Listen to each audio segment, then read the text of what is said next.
Oi, boa noite, tudo bem com vocês? Então tá bom, sejam bem-vindos novamente nesse nosso canal, um canal que nós utilizamos para informar sobre a temática alimentos, nutrição e saúde. Estamos aqui diariamente, de segunda a sexta-feira, neste horário, para a gente poder conversar sobre essa temática. Se você tiver uma dúvida, você pode nos enviar a sua questão ou através aqui do Instagram, ou você também pode mandar um e-mail para a gente, lá bibio.unirio@gmail.com. Você também pode, querendo que a gente faça uma avaliação da sua alimentação, você pode fazer um diário alimentar, ou seja, escrever tudo que você consome durante todo um dia, as quantidades que você está consumindo, o tipo de alimento, e mandar isso para a gente. Além do diário alimentar, você nos informe sua idade, sua altura e se você quer que a gente fale o seu nome ou não. E aí a gente faz uma avaliação da sua alimentação, tá bom? Muito bem. Meu nome é Edira, eu sou professora da Escola de Nutrição lá da Universidade Federal do Estado do Rio de Janeiro, da Unirio, e responsável pelo Laboratório de Bioativos. Essa semana a gente está conversando sobre a importância do alimento, uma percepção do alimento numa visão do que a gente deve consumir, pensando no cuidar da nossa saúde, principalmente nesse momento, para que a gente tenha, assim, aliás, em todos os momentos, mas com a ideia de se prevenir e ter o cuidado com a saúde, nós estamos conversando um pouco sobre a parte de alimentos. E aí nós falamos algumas coisas do que o alimento tem de importante no seu aspecto de matéria e de energia, e começamos a conversar um pouco no preparo dos alimentos, como é que isso aí está envolvido.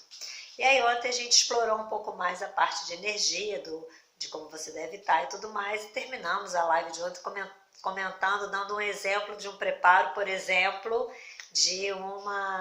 um exemplo, por exemplo, ficou meio redundante, mas vamos lá, passando para vocês uma comparação de, por exemplo, preparar uma batata na forma de uma maionese ou de um purê ou uma batata frita. E aí, seguindo nessa ideia do processamento, porque nós temos às vezes umas definições estabelecidas para auxiliar a maneira das pessoas compreenderem as coisas, mas às vezes essas definições seguem, a pessoa pode entender aquilo como uma regra e não compreender exatamente o que está sendo colocado. Então a nossa proposta aqui é sempre trazer uma explicação para que você conheça e a partir do conhecimento você faça suas escolhas. Então, seguindo a proposta do processamento, o que a gente deve escolher, vamos continuar na brincadeira da batata frita, tá legal? E aí, você resolve que você quer aquela batata frita perfeita que você encontra nos fast foods da vida, e você vai e faz uma opção de comprar uma batata frita pré-congelada. E aí você olha aquele pacote de batata frita pré-congelada e fala, pô, que beleza, né? Cortaram a batata frita, ela tá bonitinha, fizeram alguma coisa nela para ela ficar no aspecto perfeito, para quando a gente fritar vai ficar sequinho e tudo mais. E você fica pensando se é melhor você oferecer essa batata frita pré-congelada ou se você vai comer uma batata frita palha, que também tem lá prontinho, que vai resolver o que você está imaginando naquele momento que você vai comer. E ao mesmo tempo, você que gosta muito de batata frita, resolve pensar também que tudo bem, você está no mercado fazendo a compra, vai levar isso para casa e ainda vai ter que preparar, mas eu estou querendo comer a batata frita padrão, daquelas, né, redondinhas que eu vos lá, os chips de batata frita. E aí você começa a se perguntar, assim, você lembra de mim e pergunta, ué, mas o que tem de diferente nesses produtos? Se eu estou falando da mesma batata, e você lembra da história da maionese, do purê, da batata frita em casa, o que tem de diferente nesses produtos? Quem foi mais processado? Quem foi menos processado? Quem perdeu quem está mais distante daquela batata que eu compro no mercado e tenho que descascar?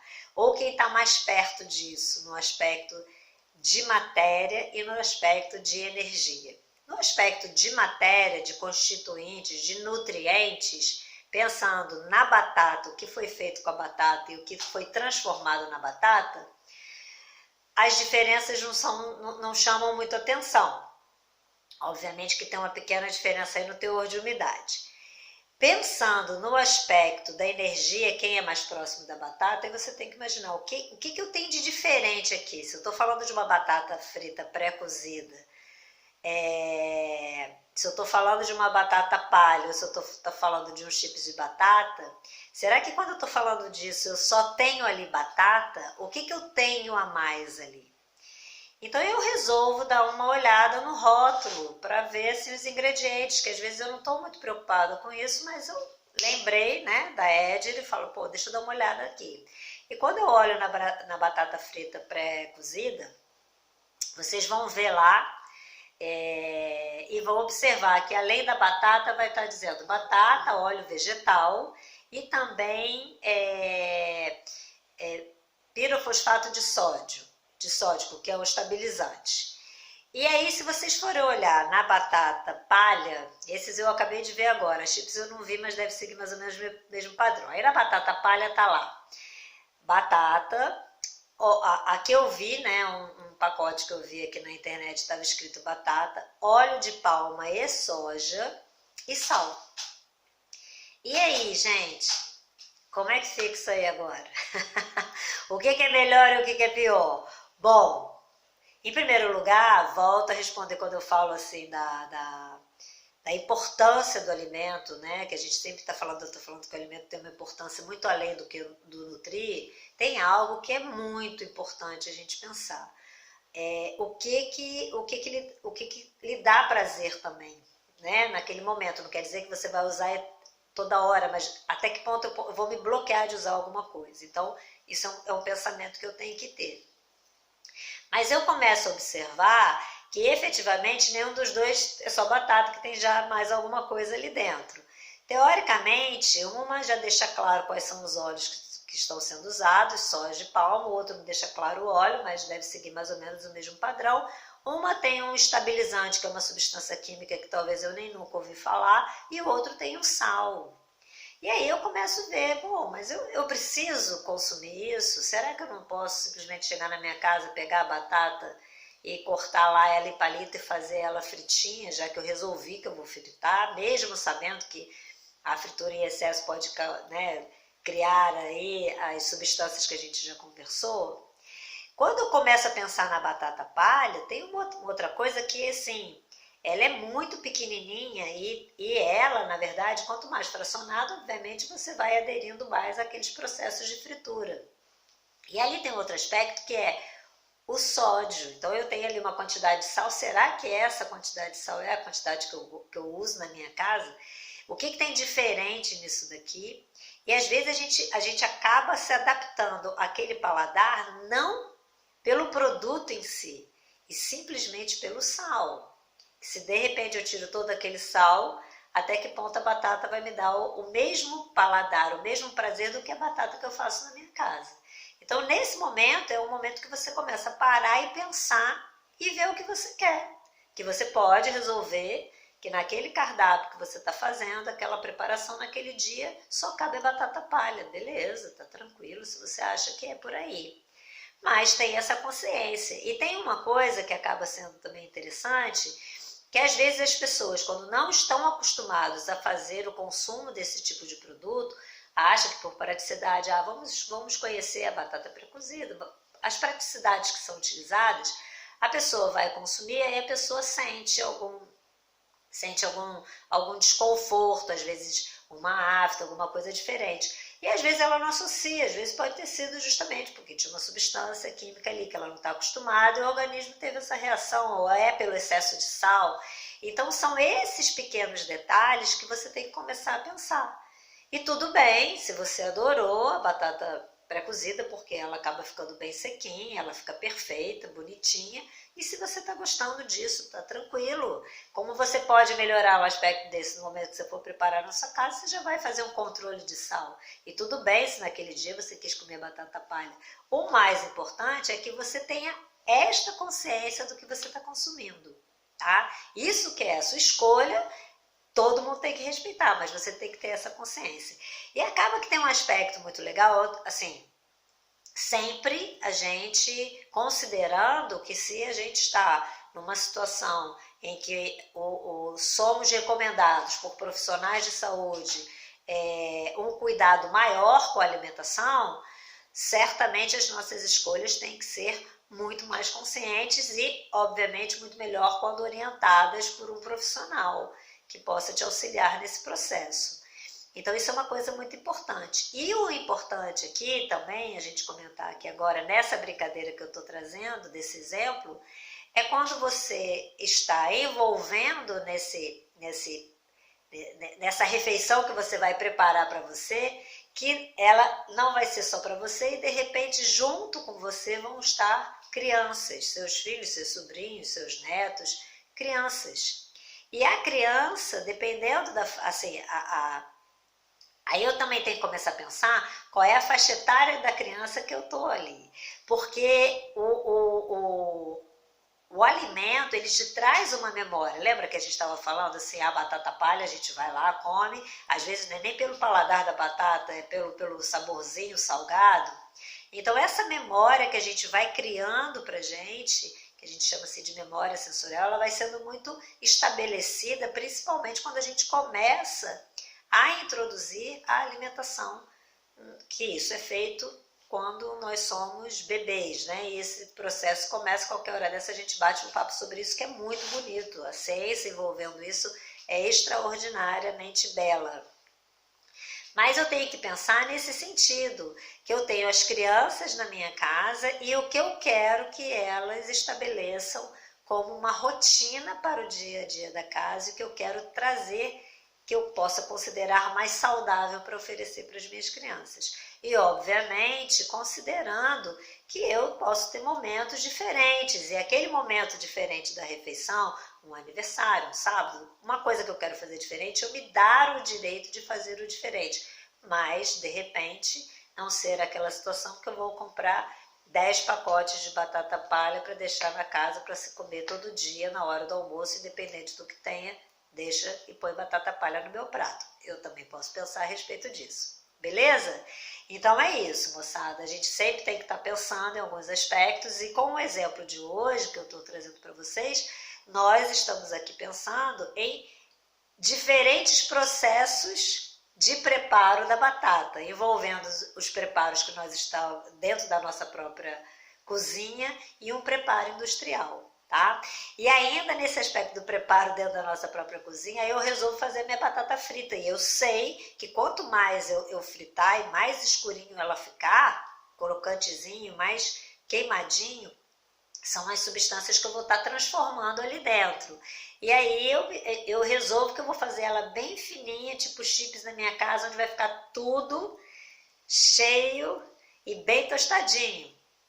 Também é uma opção que eu posso ter, e é uma opção consciente que eu sei que aquilo ali, quanto mais tostado, eu vou estar formando compostos que, teoricamente, são compostos que quando eu consumo numa grande quantidade, não são legais de serem consumidos. Então eu tenho que ter essa consciência também, beleza? Então eu espero que vocês façam. Aí vocês falam assim para mim, mas isso acontece com qualquer gordura? Aí nós já conversamos um pouco sobre as gorduras, mas tem com certeza uma grande diferença se eu resolver preparar minha batata frita com óleo, com margarina, com manteiga ou com uma gordura vegetal. Tudo isso tem uma diferença muito grande, considerando a gordura vegetal, aquela que está sólidazinha, e o óleo, os nossos óleos padrões.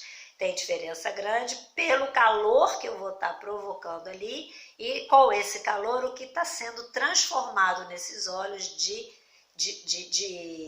degradação, né, desses óleos que possam afetar ali a minha batata. Só para concluir, uma coisa que todo mundo sabe, hoje em dia quase não é aplicado, mas ainda assim algumas pessoas podem fazer, nunca reutilizem o seu óleo de fritura. Joguem fora, não reutilizem para a cocção. Façam talvez a reutilização para a produção de outros produtos, fazer o descarte adequado no sentido de poder oh meu Deus, reutilizar, né, produção de sabão, mas não para vocês usarem aquele óleo, passou na peneirinha e usar novamente. Não façam isso, porque a peneirinha não vai eliminar as substâncias que estão ali dentro. Beleza, moçada? Amanhã continuamos com o nosso bate-papo, trazendo uma terminologia assim, que está sendo aplicada e que eu quero conversar um pouco com vocês para esse tipo de reflexão, que eu estou falando aqui o tempo todo de processamento e vem um termo de ultraprocessado e eu quero conversar um pouco com vocês sobre isso. Amanhã a gente conversa um pouco mais. Se tiver alguma dúvida, deixa aqui pra gente que a gente amanhã tira todas as dúvidas que possam surgir durante esse dia todo, tá? Não se esqueçam que nós estamos num momento muito especial, que nós temos que realmente pensar um pouco mais em toda a humanidade, além do pensamento em si, em sua família. Por favor, se cuidem, sigam as regras que estão sendo orientadas pelos órgãos de saúde, façam a sua higienização adequada, se você tiver que sair, use a sua máscara. E nós postamos hoje um videozinho a respeito do uso e do descarte adequado e da higienização adequada da sua máscara. Dá uma olhadinha lá, pense nisso, cuide-se, porque nós estamos começando a poder sair do nosso isolamento social e mais ainda nós temos que ter consciência de como nós vamos fazer isso, conviver com todos, para que a gente possa realmente sair desse ciclo de uma forma mais solidária, mais fortalecido e mais conscientes das nossas ações, tá bom? Então fiquem com Deus. Terminando a nossa live com a nossa frase de sempre, sorria com seu coração, isso faz muito bem para você, faz muito bem para a sua saúde e faz muito bem para todos nós. Então até amanhã, se Deus quiser. Beijo no coração de vocês. Tchau.